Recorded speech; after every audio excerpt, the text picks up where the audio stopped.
from Jane Catherine on Books, and it's Friday, so it's time for reviews and news. I didn't do one last Friday because I did the hashtag March Mystery Madness big announcement. So I've got a couple of weeks worth of books that I've finished. However, I've managed 3 and nearly finished a 4th. Nearly finished one of my 4th that I'm doing for NetGalley for new releases.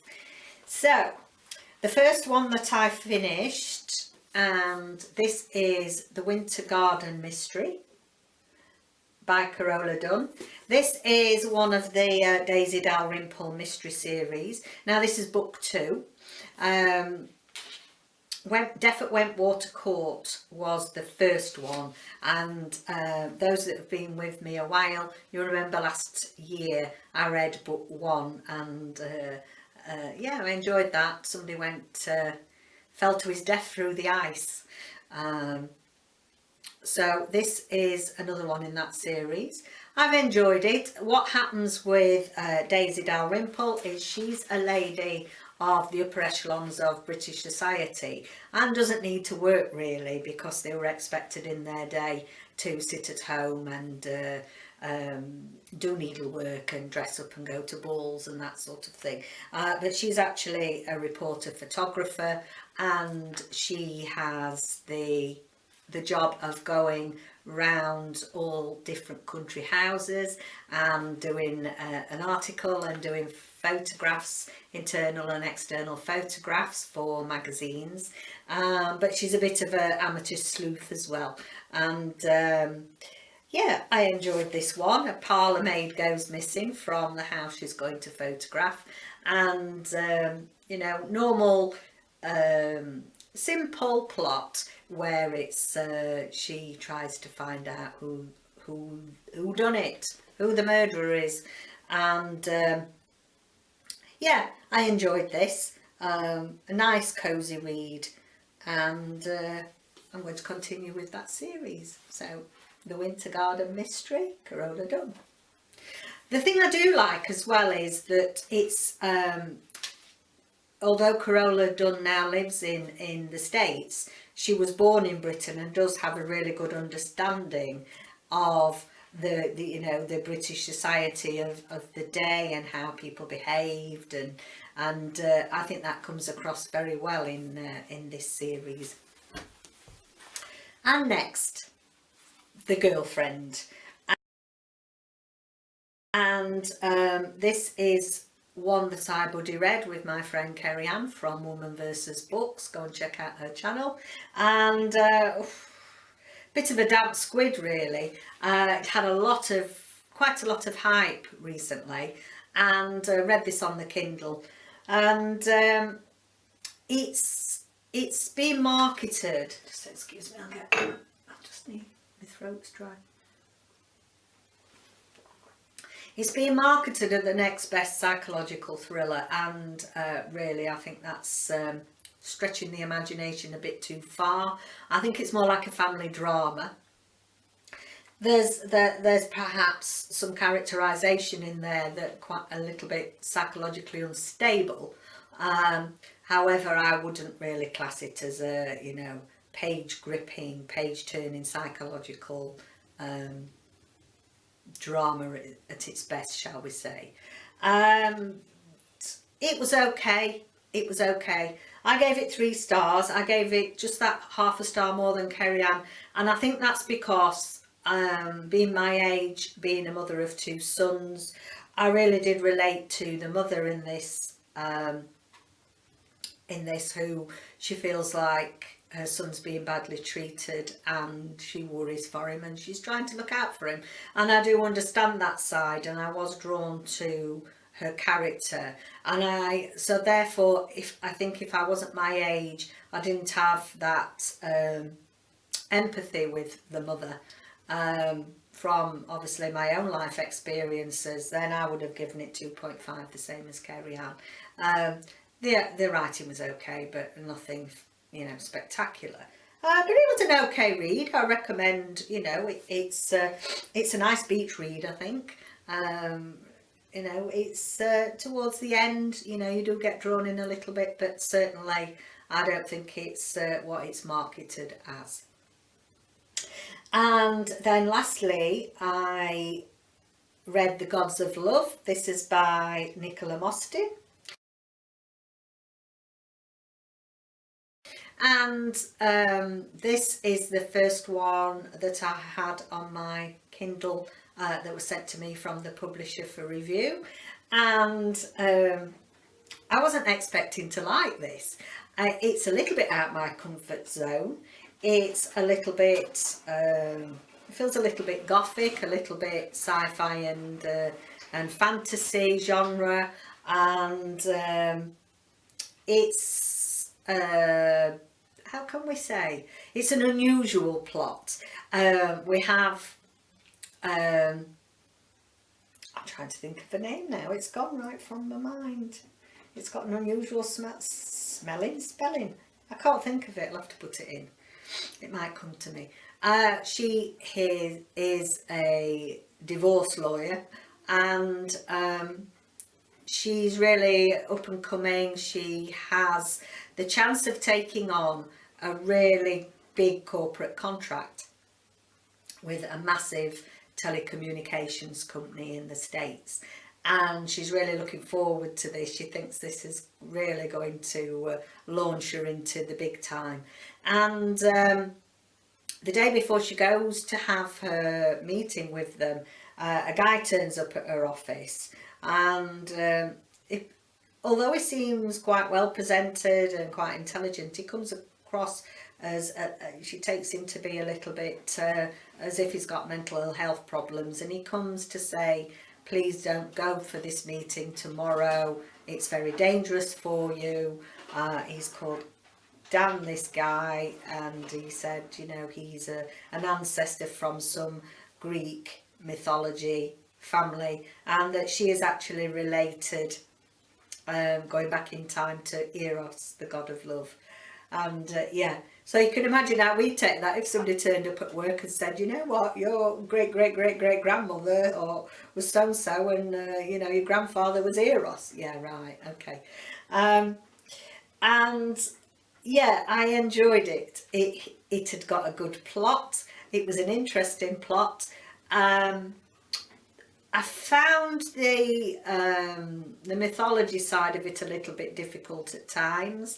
I learnt quite a bit. I mean, I'm a novice. I would say I don't know that much about Greek mythology. Actually, my nanan, you know, she was born at the beginning of the 1900s, was fascinated with Greek mythology, and very learned on the subject. She knew so much.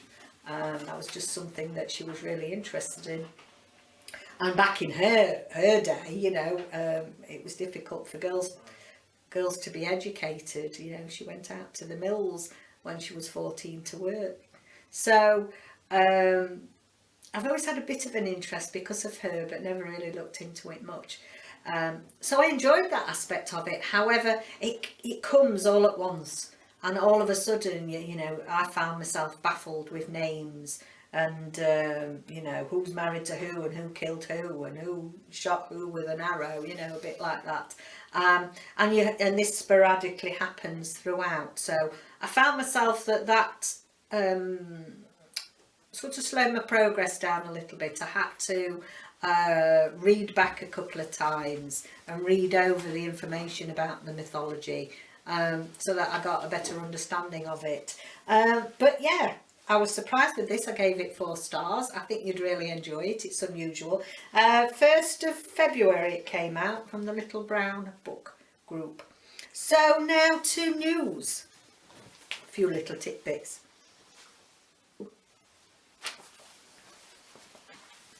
Now then, we've got a bookish adventure that's EasyJet have launched. I have to smile. It's called Flyberries. EasyJet Flyberries, and this is new in-flight entertainment. They've got mobile library for children, so they've joined up with Dame Jacqueline Wilson and launched this project on their in-flight services, and to encourage children to read more. So they actually show you photographs of going up the, you know, up the aisle of the cabin with like a trolley with library books on, which sort of made me smile. And yeah, and then they get a code. If they don't finish the book or whatever, they get a code to be able to go and finish it online after the flight's finished if they don't manage to complete it. And yeah, I think that's a nice idea, actually. There's a lot of there were quite a few comments about it which I wanted to smile about. Somebody had sort of said, well, you know, oh, it's a great idea, anything to stop them kicking the back of your chair and ignoring you, annoying you all the way to your destination, if it stops kids from doing that. And yeah, so they're all for it. But yeah, we had to smile, but we'll see how it goes with anything that gets the kids reading. But yeah, you know, it's one, you know, you get cheap flights with EasyJet, you don't get any food, you've got to pay for every little thing you do, but you can get a library book while you're on board. So yeah, we're going in the right direction, aren't we? Us bookish people would say. The next thing, obviously with having a dog, and many people really, you know that dogs have got a lot to offer. They already take them into old people's homes to bring them joy, and they do all sorts of things like that. In Glasgow, just checking my notes here, there's a group of primary schools that are doing a pilot project, and this is actually taking trained dogs that are trained in behaviour and laying down and being quiet and not rowdy, are going into primary school classrooms, and the children are reading to the dogs. And what they found is that this is actually very relaxing for the children. They found that there has been a great improvement in children's reading abilities, and also the confidence levels of reading out loud, reading in front of the class. And as one little boy put it in the article I read, well, you're not judged by dogs. Dogs don't judge you. They don't look at you and think, oh, you're not saying that correctly, or you're not fast enough, or you don't read properly. Dogs don't think that, do they? He said. And I think that's so true. That's lovely. And that, you know, that gave him the confidence to be able to read out loud. So I think it's a marvellous scheme. I mean, obviously they're hoping that it's going to be taken on by other areas, and yeah, I think it's great. They also found that it was especially helpful for children that suffered with autism, and I think it probably the calming of it all. You know, the calming. They often there is research to suggest that having a pet, especially a cat, and stroking the cat is very good for your health and well-being, and lowers blood pressure and keeps you calm. And so I think that's probably how it works with children that have you know, special needs of some description. So I'll be passing that on to my my future daughter-in-law, because she works with special needs, and yeah, I think that's a great idea. And then finally, I'm going to unbox my new subscription box that's come for February, and this is something that is run by Zoe from, it's gone from me now, what's the name of the channel? No Safer Place. Sorry Zoe, couldn't think of it. Yeah, go and check her out. She's got a lovely booktube channel, and she's the queen of all things YA. And she has got some information on her channel about this Wildest Dreams YA subscription box service, and yeah, excited to see. I got last month's, and the theme was dinosaurs, and excited to see what we've got today. So, Wildest Dreams. have a look what's in it. Oh, that's nice. We've got a Harry Potter bookmark. You'll always find a home at Hogwarts.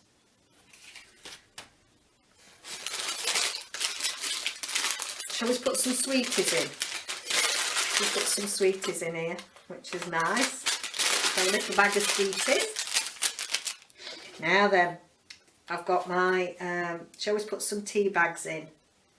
Because we always get some special brew tea bags. And this one, Veritaserum. Veritaserum. Sounds a bit Harry Potterish as well. Ingredients: lemongrass, lemon peel, lemon balm and ginger. Brew for 5 to 7 minutes and drink without milk. Now that sounds exciting. She always puts some tea bags in so that you can make your own. But actually I've got a glass teapot that's got an infuser built in the middle. So you can put all sorts of different blends in it, and yeah, it's really good. So yeah, looking forward to that. I don't know if I can open it to have a little smell for you.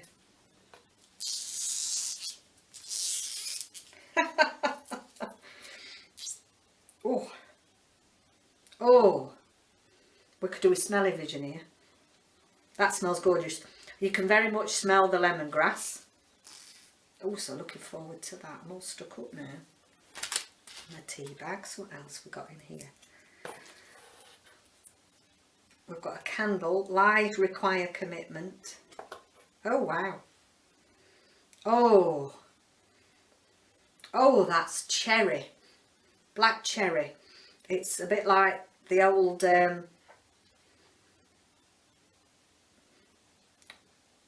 black cherry. What do we always used to have when you went out for a meal? I think when we were growing up, Black Forest, that was it. Black Forest Gatto. I don't know if you can see it, but it's amazing. It's all sparkly and cherry looking. Oh, looking forward to burning that. That smells gorgeous. Lies require commitment. The book, the mystery book. Then we get, oh, this is lovely. She always does a lovely printout to tell you what's in the box. So what's included in this month's box? First it tells you about the book, so I'm not going to say that yet. And then we've got a Divergent inspired candle. It said, a Wildest Dreams exclusive, a 4-ounce candle scented with black cherry, inspired by the Divergent series, Veronica Roth. Wow. And then we've got Harry Potter inspired Truth Serum. Warm, spicy, ginger blended and wonderfully zesty lemon kick. Fantastic drink for after dinner. Take a teaspoon per cup and infuse for up to 5 minutes and drink without milk. So there we go. Truth Serum. We have ways of making you talk, Mr. Bond. Then we've got a signed, usually it's a signed book plate to go in the book, signed by the author, and a personalised note from the author as well. So yes, that's really exciting. And nothing else in there, we've got everything out of there. So just got the sticker to go in, and then I'm going to just open the book. Really excited.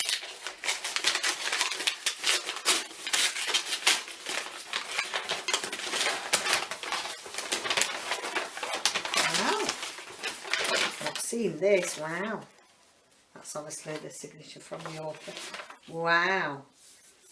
The Truth and Lies of Ella Black by Emily Barr.